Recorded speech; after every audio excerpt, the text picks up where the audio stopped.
Saluto a tutti, questa è la 10ª puntata di Target e non avendo noi il sistema di rivelazione dell'Auditel non possiamo sapere in realtà quante persone ci ascoltano, però abbiamo un altro riscontro grazie ai social, grazie a Facebook, grazie a tutto quello che insomma di tecnologico ci permette di poter valutare se in realtà il nostro programma è di vostro gradimento o meno, e poi ci sono anche i tanti messaggi, le telefonate che arrivano, e devo dire insomma che, come è successo anche per gli altri anni e nel periodo pre-pandemia soprattutto, la nostra trasmissione per fortuna è molto ascoltata, vi riesce gradevole, e per quell'ora che stiamo insieme, poi diffusa naturalmente nei vari orari di trasmissione, riusciamo ad avere un buon riscontro. Di questo vi ringraziamo. Come sapete, Target va in onda su TVA, l'LCN 92 del digitale terrestre praticamente in tutta la Sicilia, e poi in streaming sul sito www.televideoagrigento.tv da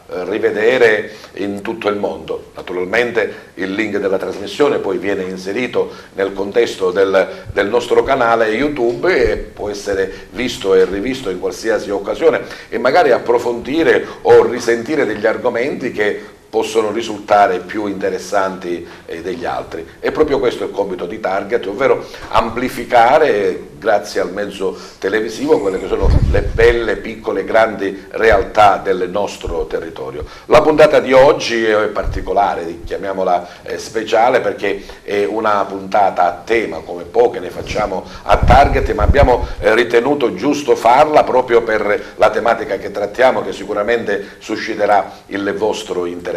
Siamo nella settimana di Pasqua e magari avrete un po' più di tempo per seguirci.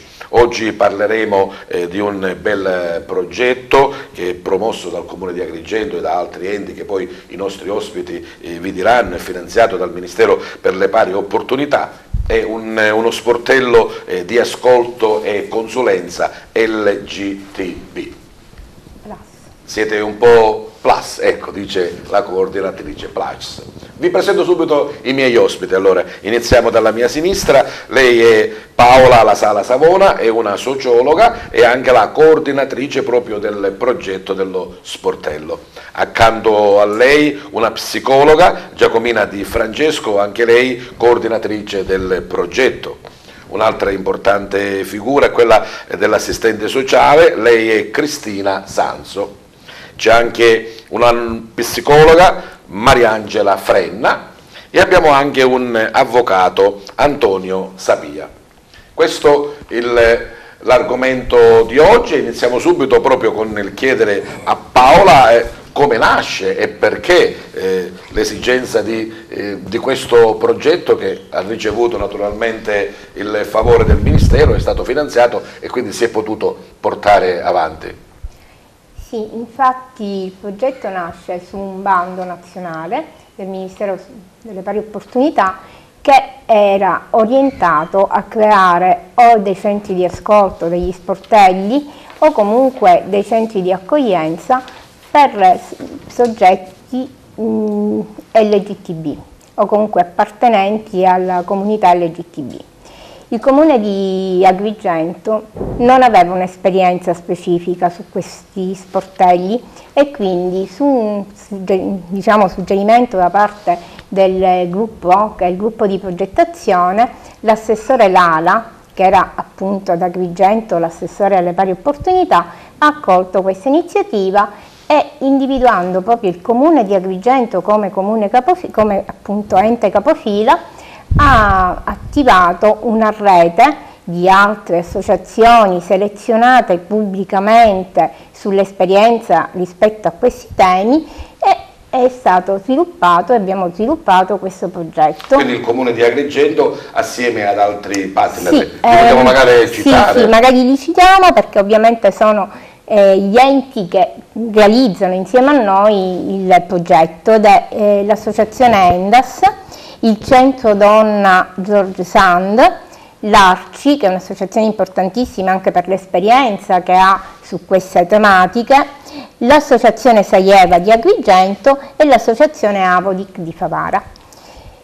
Insieme a questo gruppo che ha partecipato all'avviso del comune e vista l'esperienza sia delle associazioni sia dei vari operatori, abbiamo presentato il progetto che si è collocato a livello nazionale al 26esimo posto e questo è stato un motivo di orgoglio anche perché per noi era un'esperienza nuova e anche un'esperienza difficile perché tuttora parlare di comunità LGTB non è semplicissimo. Siamo nel terzo millennio, insomma, il vivere civile dovrebbe essere una normalità, però ancora, come dite voi, in alcuni casi c'è anche un po' di ritrosia. Il termine LGTB, per chi non lo sapesse, vuol dire lesbiche, gay, bisessuali, transessuali, transgender e poi tu dicevi plus. Perché adesso sono inseriti in questa comunità anche identità di genere, identità sessuali diverse da quelli che vengono elencati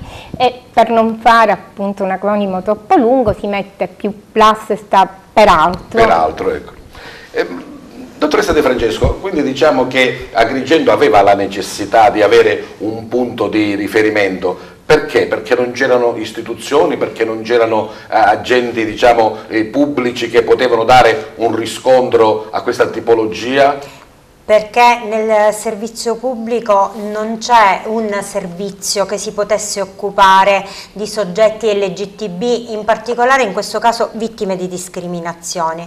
Ragion per cui nello sportello noi abbiamo voluto creare un'equipe multidisciplinare.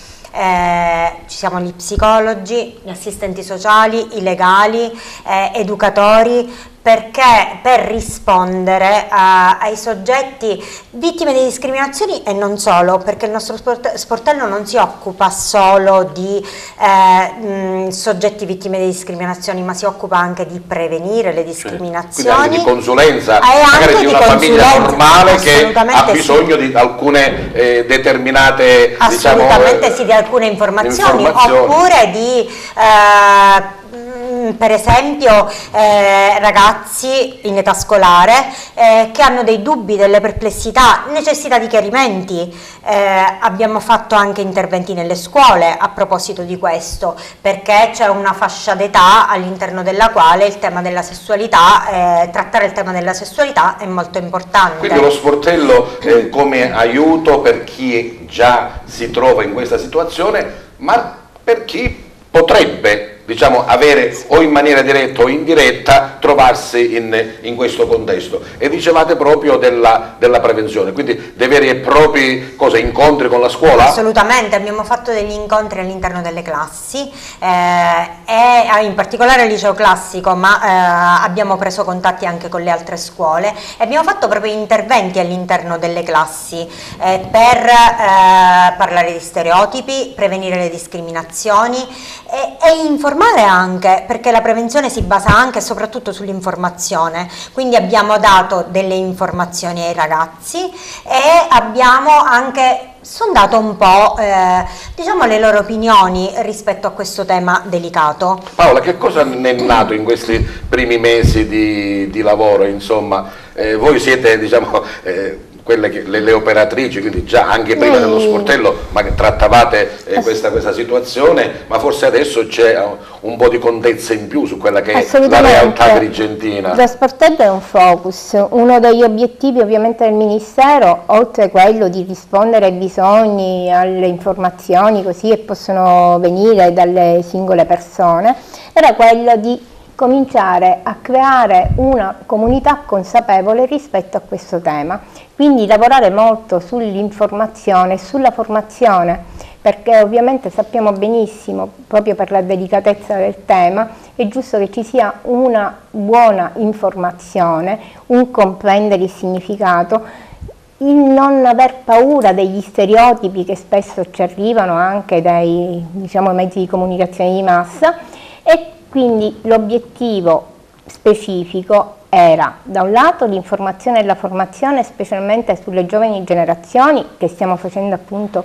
con incontri nelle scuole, con le associazioni, incontreremo anche altre associazioni giovanili presenti nel territorio proprio per approfondire questi temi e creare anche qualcosa diciamo di particolare, anche come uno spot, qualcosa che parta dai giovani e che possa comunicare ai giovani. Li coinvolga magari, ecco. E l'altro elemento importante è stato quello di creare lo sportello, dove all'interno del Palazzo di Città è come se diamo un'impronta che il Palazzo di Città, la comunità, quindi il comune, si prende cura e interesse anche quelle che possono essere le problematiche rispetto alle persone che fanno parte della comunità LGTB. Prima di approfondire alcuni aspetti che voi operatori sicuramente avete riscontrato, volevo coinvolgere l'avvocato Sapia, dicendo che magari in Italia come legislazione insomma siamo un po' avanti, ecco, non è che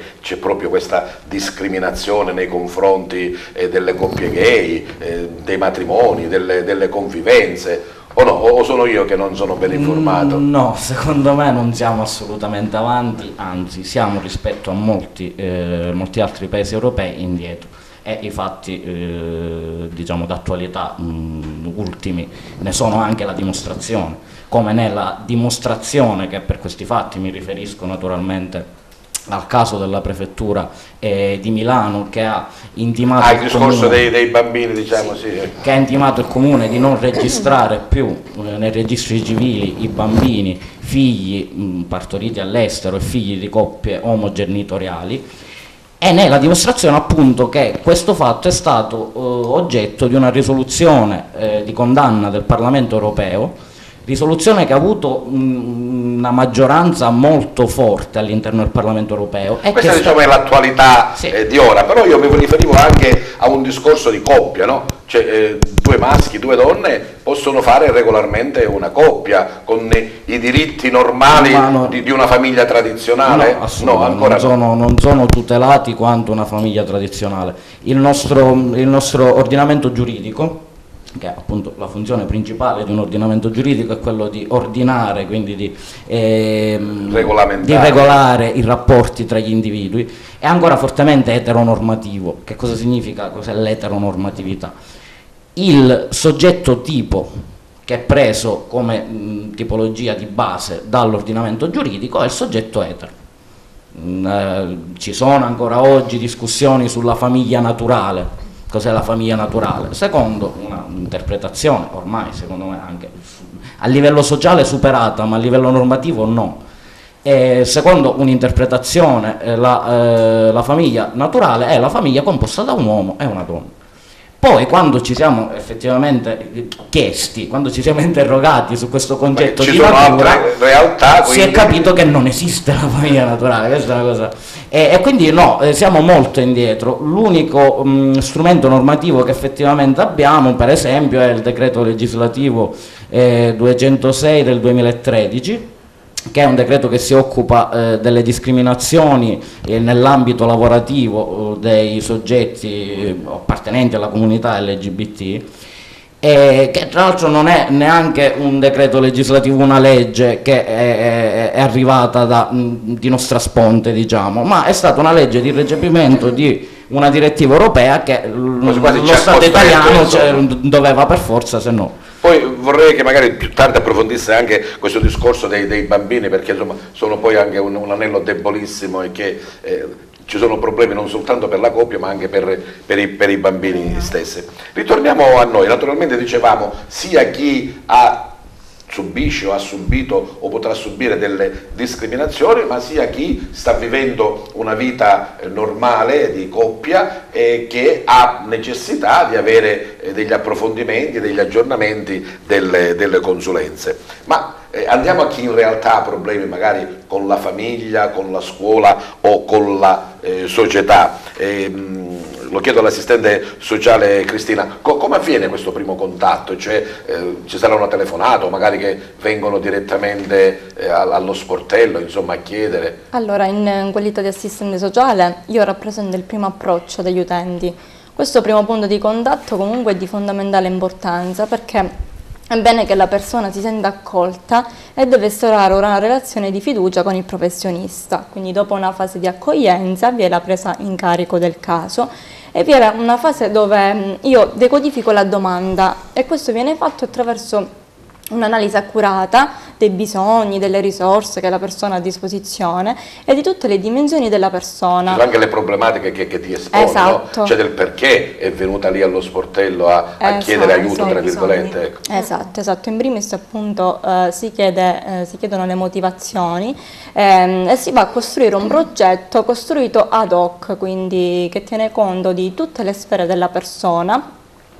Come problematiche comunque prevalenti che io e i miei colleghi abbiamo riscontrato riguardano episodi di discriminazione, disforia di genere, anche situazioni familiari conflittuali che grazie comunque al nostro impegno possiamo dire comunque di aver ottenuto dei risvolti abbastanza positivi. Sono ragazzi giovani oppure persone già insomma inserite nel mondo del lavoro e soprattutto comunque anche minorenni, quindi vi è un lavoro insieme alle famiglie. Le famiglie sicuramente hanno una parte importante, Giacomina, è il primo approccio e magari c'è o la prima fiducia o la prima paura. Allora, se vogliamo approcciare a questo tipo di argomento con una vision sistemica, dobbiamo per forza abbracciare la famiglia, che può essere appunto o la prima paura o a seconda di come viene vissuto questo percorso all'interno della famiglia. È chiaro che la famiglia molto spesso chiede anche a noi magari chiarificazioni, ecco l'informazione di cui parlavamo prima, perché anche la famiglia che ha questo vissuto molto spesso si lascia anche influenzare da ciò che sente dal di fuori del nucleo familiare, e quindi bisogna anche spiegare, bisogna guidare i genitori nel percorso con i figli, e quindi nel riconoscimento dei figli e nel riconoscimento di ciò che i figli stanno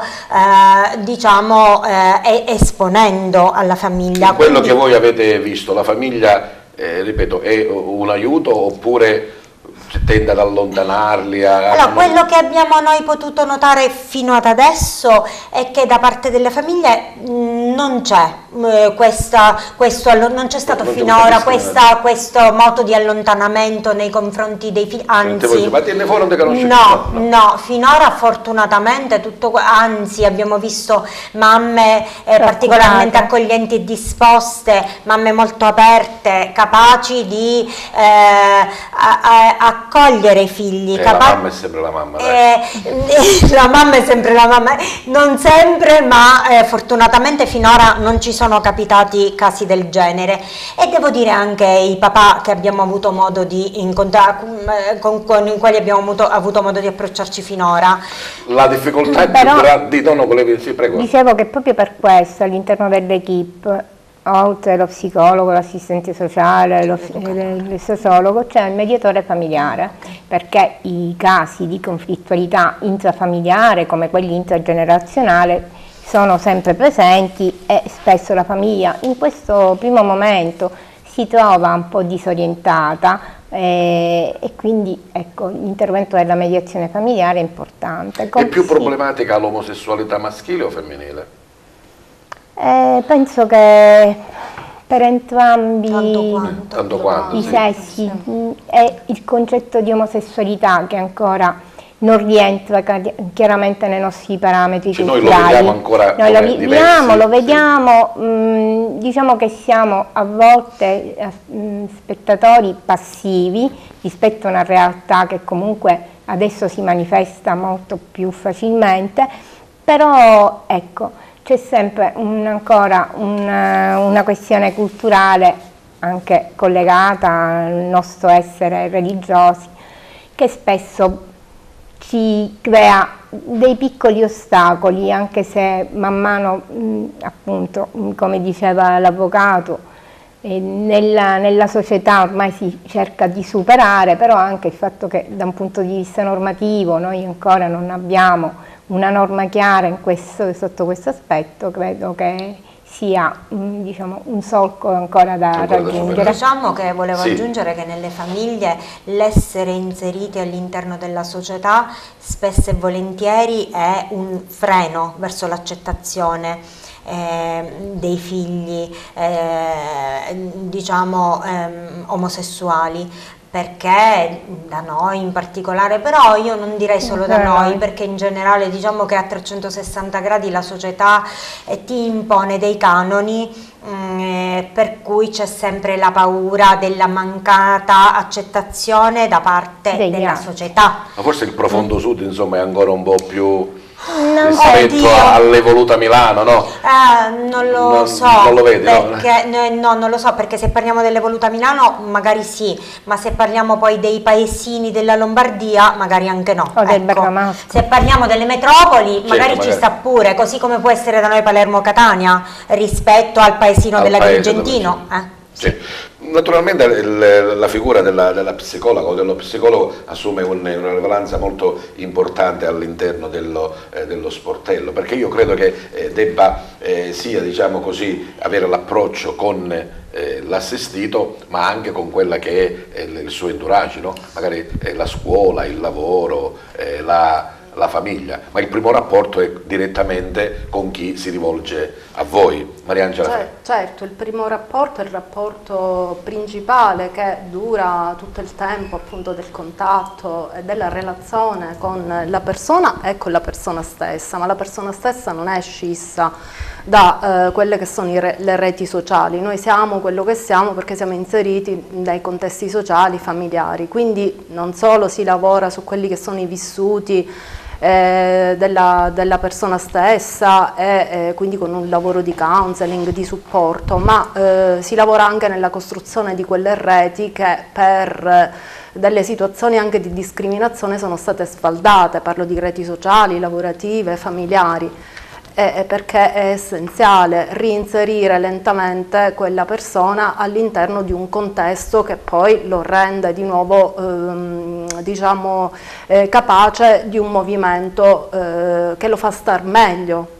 Qual è il supporto psicologico che chiede di più l'assistito? Cioè relativamente a se stesso o relativamente proprio all'approccio con chi lo circonda? No, le due cose non si possono escludere, nel senso che la persona che ci troviamo di fronte ha una verbalizzazione di quelli che sono i propri bisogni, ma a volte si deve andare anche al di là di quelle che sono le verbalizzazioni, cioè quello che ti chiede la persona che è di fronte. Perché nell'ascolto attivo, che è quello che noi facciamo appunto questo, diamo ascolto a quella che è la richiesta implicita del paziente, della persona appunto che sta di fronte. Le due cose, rispondendo proprio a quello che mi avevi chiesto, non si possono escludere, vanno di pari passo, si intrecciano. L'una dipende dall'altra, l'altra dipende dall'una, cioè il mio star bene, io sto bene se sono inserito in un contesto sociale soddisfacente, familiare soddisfacente. Il contesto familiare che mi fa da casa, virgolettando appunto, che mi contiene, che mi fa star bene, favorisce il mio benessere, quindi si interscambiano.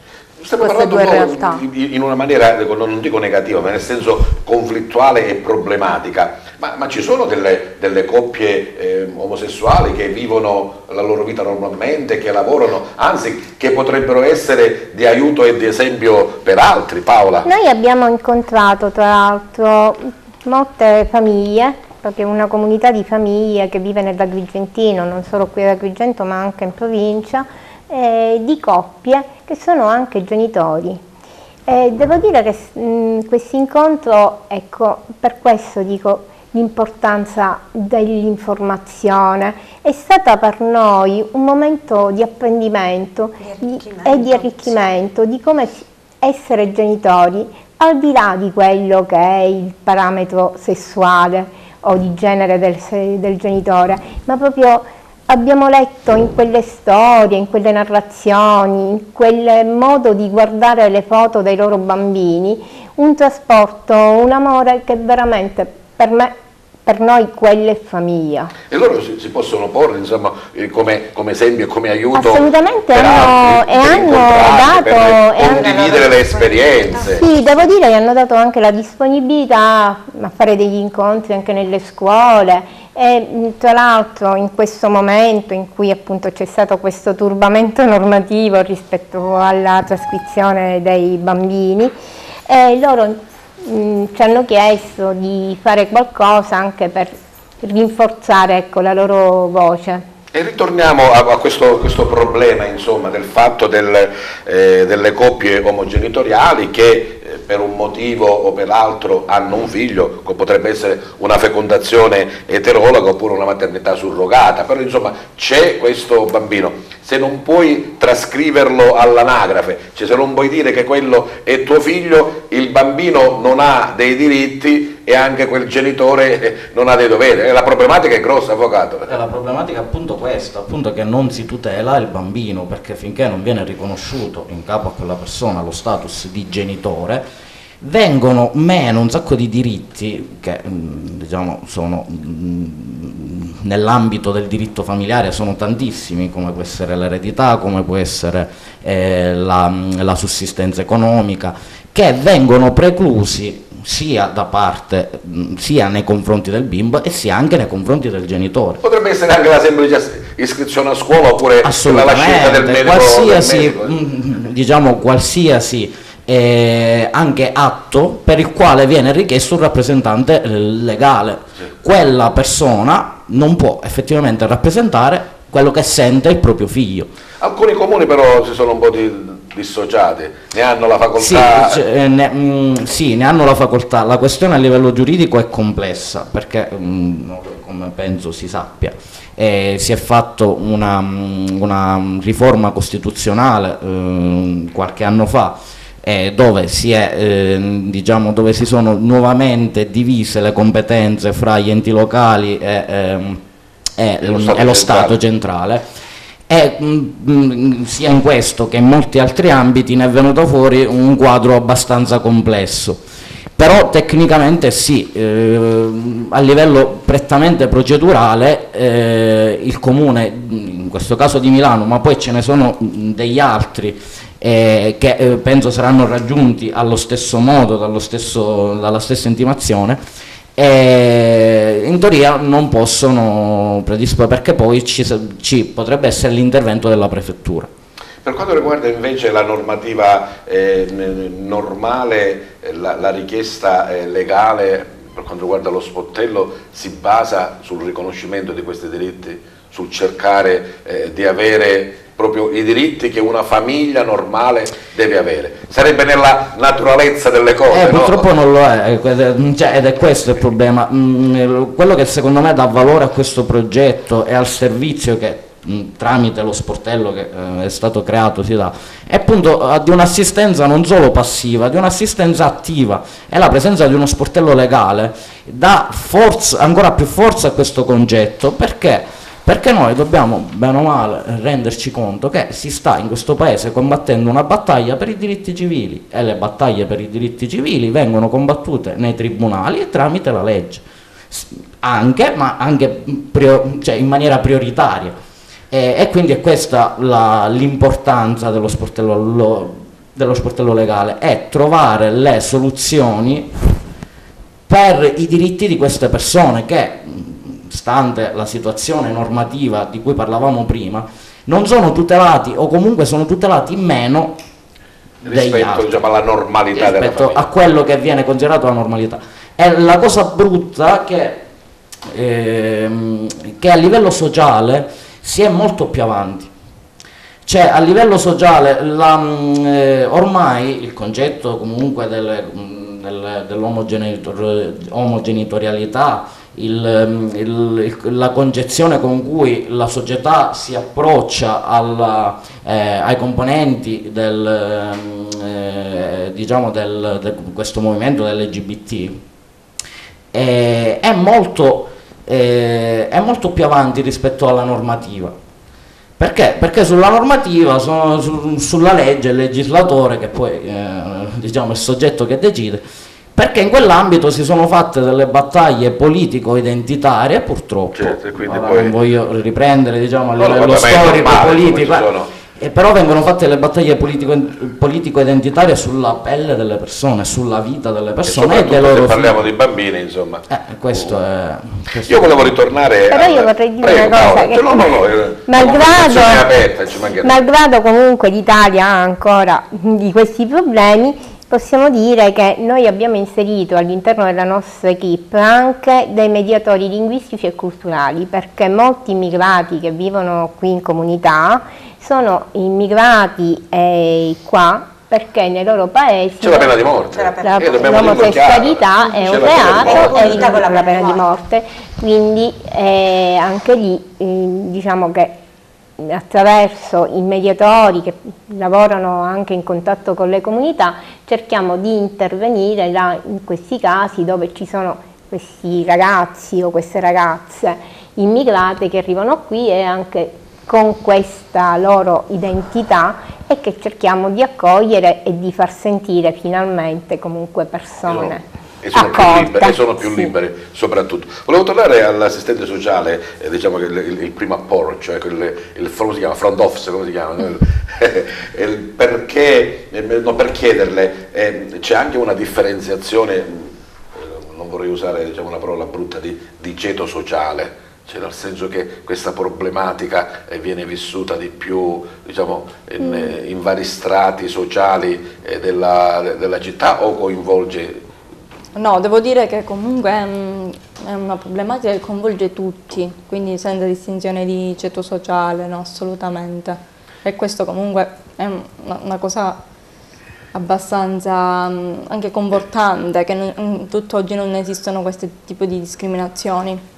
Per quanto riguarda invece, volevo ritornare, è più importante la prevenzione, come in tutti i casi, cioè il confronto, l'incontro soprattutto con le nuove generazioni, e credo che i ragazzi da noi, insomma, a parte qualche piccolo episodio di bullismo, cioè, riescono a comprendere che ormai è una società normale, quella che si forma soprattutto con quella che è l'interesse attivo dell'individuo, o no? Assolutamente sì, però non dimentichiamo che nonostante ci sia questa apertura è sempre importante dare informazioni e creare conoscenza, creare sapere nelle giovani generazioni, perché è vero che c'è questa apertura, però molto spesso diciamo, i ragazzi, le giovani generazioni si passano tra di loro dei concetti che sono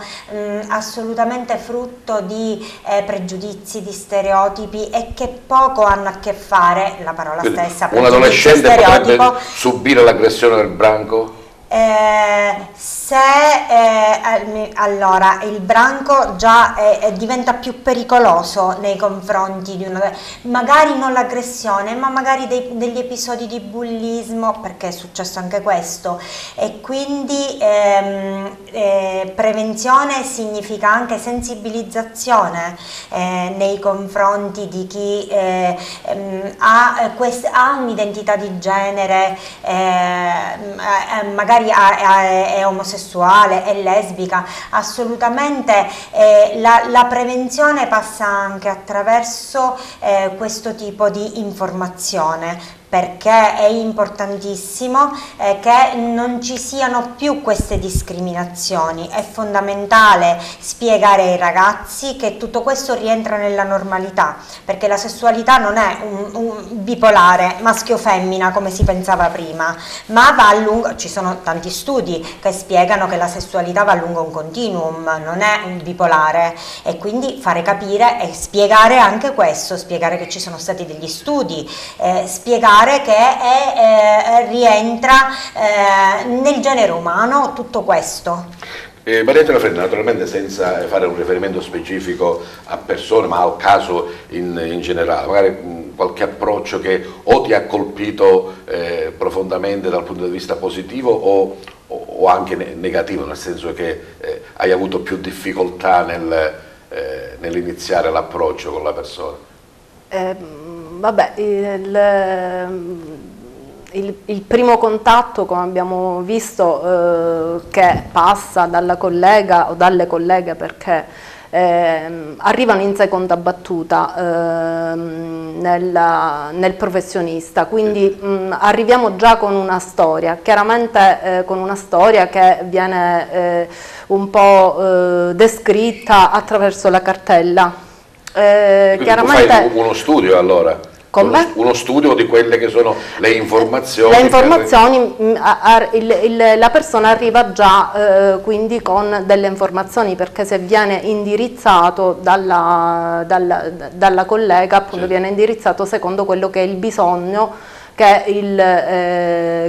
la persona esprime. È un'azione dello psicologo, magari forse noi negli stereotipi che vediamo in televisione è quella del lettino che no, insomma lì invece il colloquio è tutt'altro diverso, magari è solo una finzione scenica, no? No, non è una funzione scenica, dipende anche dall'impostazione. Noi abbiamo delle impostazioni che sono diverse dalle specializzazioni appunto che abbiamo noi, quindi quella è un setting, lo chiamiamo così, un setting diverso, psicanalitico, tipico della psicanalisi, che non è il mio, perché è un'altra impostazione. Però poi i contenuti, diciamo, che si sviluppano all'interno del setting più o meno, diciamo, che sono gli stessi, se si utilizzano, anche se si utilizzano strumenti che possono essere anche un po' differenti da un approccio ad un altro tipo di approccio. In questi mesi di lavoro... Comunque il nostro è un lavoro di equipe, l'avere messo su un'equipe multidisciplinare significa appunto creare anche quella consulenza, e interagire tra di voi, intervenire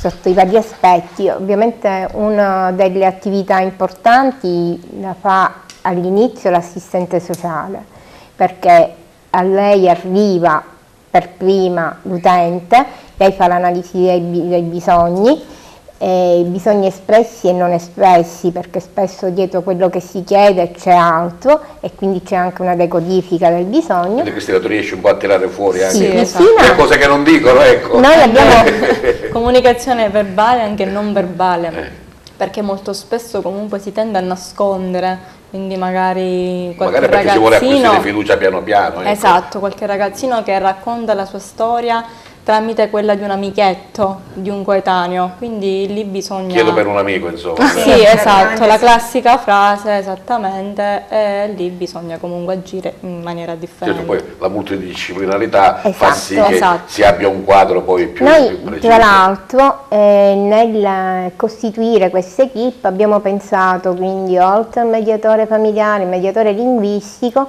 e anche all'orientatore per l'inserimento, il reinserimento sociale e lavorativo, quindi diciamo un'equipe veramente che a 360 gradi cerca di rispondere a quelli che possono essere i bisogni del momento delle persone che arrivano da noi. E a proposito di questo, sì, prego. A seconda, in base agli utenti poi facciamo anche le riunioni d'equipe, certo, perché ci confrontiamo tra di noi, a seconda dell'operatore che ha in carico l'utente, gli operatori che hanno avuto o hanno in carico l'utente, ci riuniamo e facciamo una riunione d'equipe per parlare ognuno per ciò che concerne la propria professionalità di questo utente. Da quando lo sportello è aperto, insomma, possiamo dire che c'è stato un riscontro positivo, cioè un passo avanti ad Agrigento, insomma, la nostra società l'ha un po' fatto?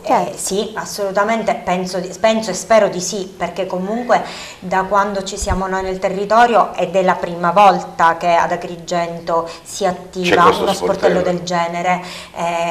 Noi abbiamo fatto... Forse il periodo di tempo è ancora troppo presto per fare un... È presto, però abbiamo cominciato piano piano a seminare, per cui se ne parla, ecco. Se ne parla, ci sono state richieste anche da parte per esempio della consulta giovanile di fare un incontro, ma anche della consulta universitaria, che addirittura hanno chiesto anche se noi potessimo attivare uno sportello all'interno del consorzio universitario. Infatti se ne parlava anche con il Presidente di fare anche un momento itinerante sia all'interno appunto del consorzio, dove i ragazzi liberamente possono andare la volta a settimana che c'è l'operatore disponibile, e sia anche nelle scuole, perché è un modo anche per lo sportello va nei luoghi dei giovani e incontra là, dà questa ulteriore disponibilità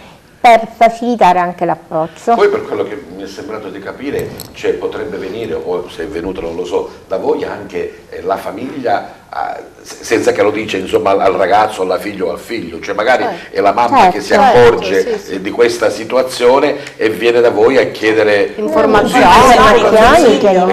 consigli, informazioni, ascolto anche. Un posto dove c'è qualcuno che ti ascolta quelli che sono i tuoi bisogni, le tue perplessità del momento che stai vivendo. Le tue paure, perché ovviamente nel primo approccio c'è anche la paura, la diversità, e parlo in generale di diversità, tutta a volte fa paura. Ecco, noi dobbiamo arrivare come società a patto alla consapevolezza che pensare che la diversità è un plus valore, perché mi misuro con chi ha delle capacità, delle potenzialità diverse dalle mie, ma altrettanto importanti, e che io alcune ovviamente magari non le ho sviluppate. E che per me può essere un arricchimento. Sentendo queste vostre parole mi viene in mente, ho fatto anche un'altra trasmissione per quanto riguarda i problemi insomma dei disabili. Le neurodiversità per esempio. Bravi, i disabili non sono più disabili ma sono diversamente abili. E diciamo questo approccio anche mentale forse ci può aiutare di più. È no? fondamentale anche l'utilizzo del linguaggio corretto. L'autismo per esempio, queste sono neurodiversità, cioè funzionamenti differenti. Non c'è nel termine non c'è un giudizio qualitativo, semplicemente funzionamenti differenti, funzionamenti cerebrali differenti per esempio, e quindi è questo l'approccio, è questo il filone che va seguito. La diversità è diversità tra virgolette, non è diversità perché il soggetto in questione è qualitativamente inferiore, diversità sempre tra virgolette, perché non ci dimentichiamo che ciò che è giusto e non è giusto è semplicemente una convenzione sociale. Sicuramente, certo. E non so se l'ho detto, ma lo dico, non me lo ricordo, che lo sportello di ascolto e consulenza è attivo, correggetemi se sbaglio, tutti i giorni dalle 9 alle 13 presso i locali del comune di Agrigento. Dove quindi, c'è proprio un comune centrale. Sì, assolutamente. E poi nel pomeriggio dalle 16 alle 19 presso gli spazi della scuola Arentra, in via Mazzini. C'è anche un contatto telefonico per chi volesse avere insomma, il primo approccio al numero 0922 59 02 92 e c'è anche un'email per chi magari nell'anonimato vorrebbe iniziare questa ricerca, questa consulenza, questo primo incontro, liberi di esserci ag @gmail.com.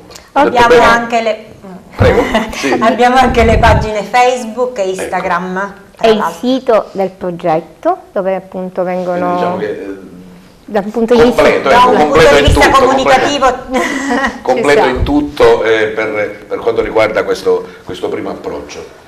E insomma, ridendo e scherzando abbiamo già... volevo dire che comunque quando lo sportello fisico è chiuso c'è comunque una segreteria telefonica dove appunto chi ha necessità può lasciare un messaggio con un numero dove e sarà ricontattato. Io non solo in questo caso, ma generalmente in tutte le trasmissioni target che faccio, certe volte mi viene in mente un po' il dubbio di Marzullo, di Gigi Marzullo, cioè nel senso che nella discussione, sono già 3/4 d'ora che parliamo, dico, ma io ho chiesto tutto, cioè vi ho fatto delle domande, è venuto fuori quello che noi veramente volevamo dire o qualcosa è saltata ed è importante che sia detta. E allora entra in me Gigi Marzullo e ti chiedo, Paola, fatti una domanda e datti una risposta. No, scherzando, nel senso di dire che magari c'è qualche altra cosa da affrontare che non abbiamo avuto modo di farlo in questi minuti. No, diciamo che abbiamo affrontato un po' tutti i punti diciamo importanti per una comunicazione così, per dare appunto più informazioni su cosa è e come funziona lo sportello.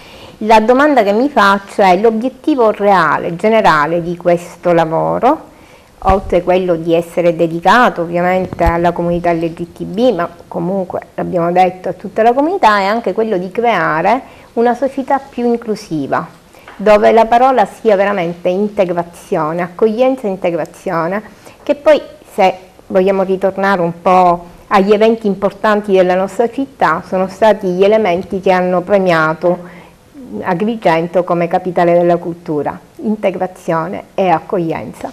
Nel nostro modo di operare, in effetti, l'obiettivo generale è creare un percorso, un processo di accoglienza, integrazione per una società più inclusiva. Giacomina Di Francesco, tu invece? Ma per quanto mi riguarda, sì, come la collega, dico, abbiamo toccato tutti i punti fondamentali. Capisco che potrebbe sembrare difficile per chi vive un momento di impasse, poi diciamo contattarci, entrare in contatto, fare quel numero, andare allo sportello. L'unica cosa che mi sento di dire è che comunque siamo dei professionisti, abbiamo messo su questo progetto con tanta, tanta dedizione e tanto anche amore, perché ci abbiamo sempre creduto, e ricordo, come ha fatto la collega prima, che la prima che ci ha creduto insieme a noi è stato allora assessore Roberta Lala, che vorrei ringraziare perché ci ha supportate fin dalle prime fasi, e quindi è giusto ricordarla di nuovo. Ecco.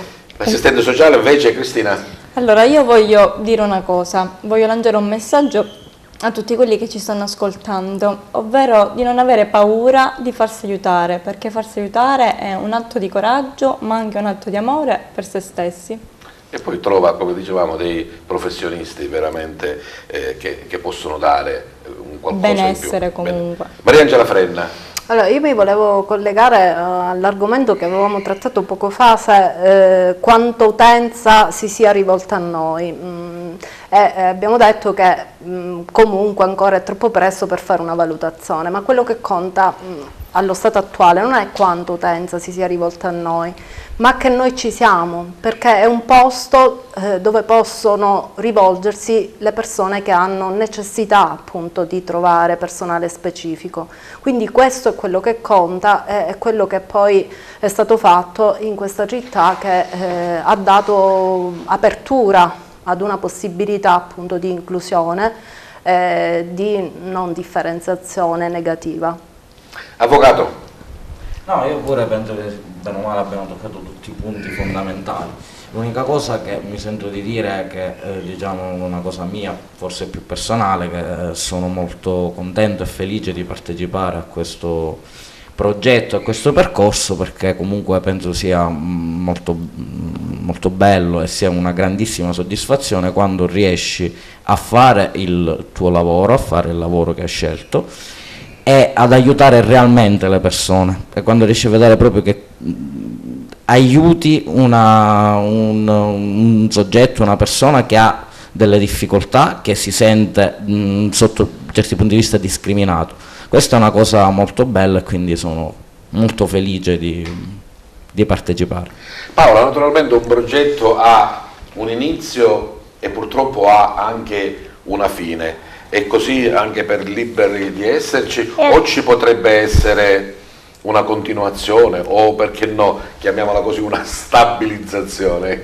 La stabilizzazione oggi è una parola insomma difficile, no? Il progetto nasce come progetto con il finanziamento che è stato erogato per un anno, però già dopo i primi mesi, attraverso il PON Inclusione e dei fondi della Comunità Europea, il Ministero ha messo su una continuazione. Ovviamente deve essere il Comune di Agrigento a aderire alla prosecuzione, ma penso che visti i risultati e visto anche diciamo, questa amministrazione che è stata abbastanza illuminata sin dall'inizio, ringrazio ovviamente Roberta Lala per il suo impegno, per la sua presenza, insomma, è partito da lei, ma anche il sindaco e tutta l'amministrazione che veramente ci ha creduto e ci continua a supportare. Loro ci sono e sono a vostra disposizione, dicevamo, non soltanto chi è direttamente interessato al problema LGTB come persona, ma anche come familiare. Potrebbe essere anche, non lo so, come datore di lavoro, potrebbe essere anche come dirigente scolastico per approcciarsi meglio a questa situazione, e lo sportello Liberi di Esserci è a disposizione di tutti, Paola. Sì, anche alcuni dirigenti scolastici ci hanno chiesto per esempio una formazione anche per i docenti, e quindi ci stiamo attivando anche per realizzare questa. Ovviamente dobbiamo dire che all'inizio è stato il primo intervento che ci ha chiesto il Ministero, una convenzione tra il Comune e tutti, diciamo, gli enti pubblici che potevano essere interessati, quindi sia gli istituti scolastici, sia la Procura, la Pretura e tutti, diciamo, anche la Polizia di Stato hanno firmato questo protocollo, che appunto è un modo di consolidare questa rete di supporto e aiuto rispetto ai cittadini rientranti nella comunità LGTB.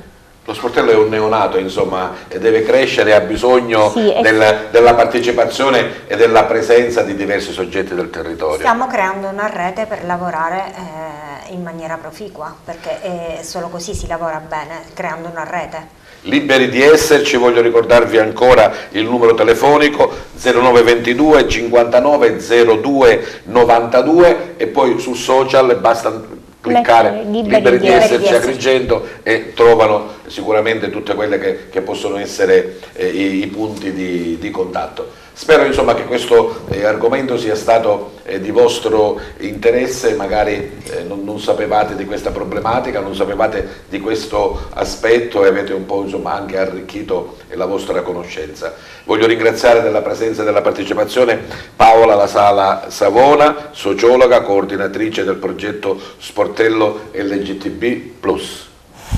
E poi Giacomina Di Francesco, lei è una psicologa, anche lei coordinatrice del progetto, Cristina Sanzo, assistente sociale, Mariangela Frenna, psicologa, e Antonio Sapia, avvocato. Grazie della vostra presenza e partecipazione a Target, e soprattutto grazie al nostro gentile pubblico che anche questa volta ha avuto la bontà di seguirci. Buona serata a tutti.